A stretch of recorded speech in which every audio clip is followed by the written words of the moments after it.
The perfect wife is the easiest woman to replace. The morning betrayed her before her husband ever could. Sunlight spilled gently through the cream curtains, touching the polished floor like a blessing. The house smelled of brewed tea and toasted bread. Somewhere down the hall, a child laughed, the unforced, careless laughter of someone who believed the world was kind. This was her life. And she believed it was perfect. She rose quietly from the bed she shared with her husband of 8 years, careful not to wake him. He slept peacefully, one arm flung across the pillow she had just left behind, his face calm, untroubled. She paused for a second to look at him, this man she had chosen, this man she had built a life around, and smiled. "I married my soulmate," she thought, not for the first time. She came from money.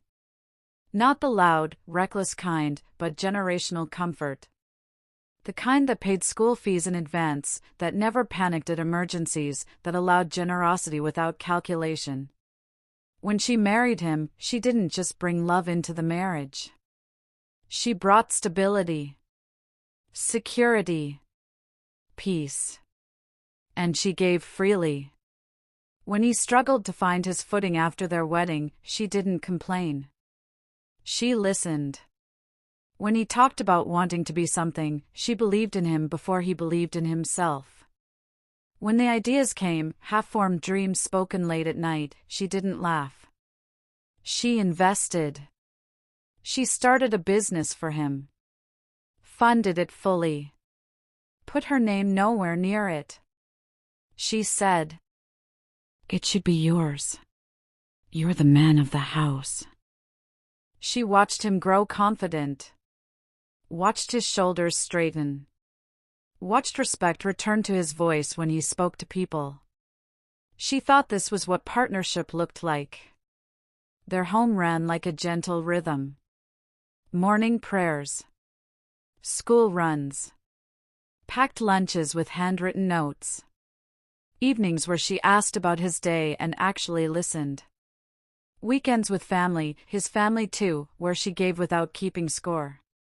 His parents adored her. His siblings depended on her. She never made them feel small for needing help. She believed love multiplied when shared. Their children were proof that something beautiful had been done right. A 7-year-old boy with his father's eyes and her quiet thoughtfulness.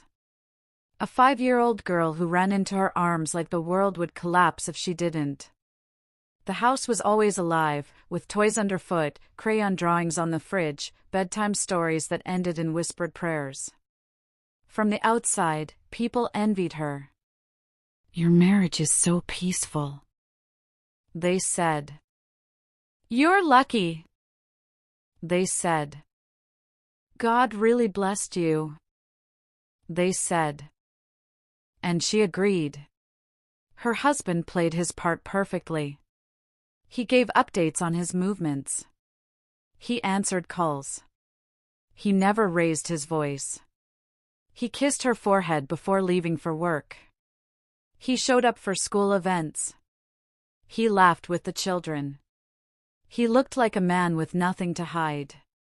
And because she had never caught him in a lie, because love had never betrayed her before, she never went looking for cracks. Why would she? She had done everything right.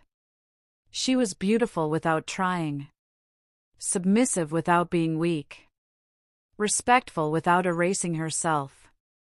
Kind without demanding applause. She believed marriage was teamwork, not competition. She believed sacrifice was sacred. She believed loyalty was permanent.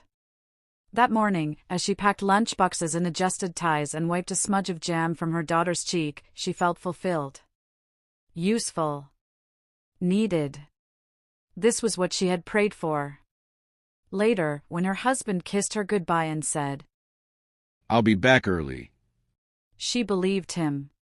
When he smiled at her, soft, familiar, practiced, she smiled back. When she watched his car disappear down the street, she felt nothing but gratitude. She did not know that while she was building a home, someone else was being built for escape. She did not know that peace can exist without truth. She did not know that love can be sincere and still be one-sided. She did not know that some people stay faithful only until they no longer need to. That evening, as she tucked her children into bed and whispered prayers over their foreheads, she thanked God for her family. She thanked God for her husband. She thanked God for stability. She fell asleep believing her life was secure. She did not know that peace, like money borrowed in secret, always comes with interest. And one day soon, the debt would be collected.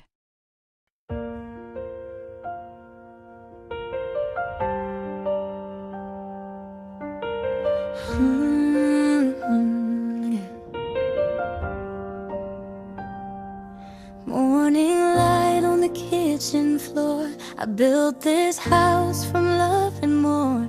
Framed your fears, hung up your past. Thought we were built to really last. Our devotion